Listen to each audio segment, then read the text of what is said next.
রাজনীতি সম্পর্কে আমার সামান্য অভিজ্ঞতা হচ্ছে, গণতান্ত্রিক দেশগুলোতে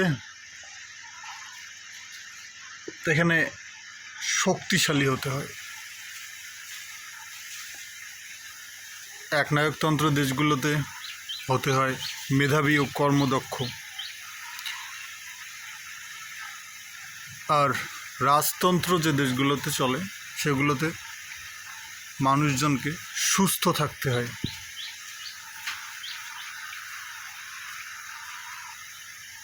গণতান্ত্রিক দেশগুলো বরাবরের জন্য আত্মঘাতী, যার কারণে নিজেদের সুরক্ষার স্বার্থে নিজেকে শক্তিশালী কৌশলী হতে হয়। একনায়কতন্ত্র দেশগুলোতে নিজের সুরক্ষার স্বার্থে মেধাবী ও কর্মদক্ষ হতে হয়, আর রাজতন্ত্রে আপনাকে সুস্থ হতেই হবে। তো এতটুকু আমার ব্যক্তিগত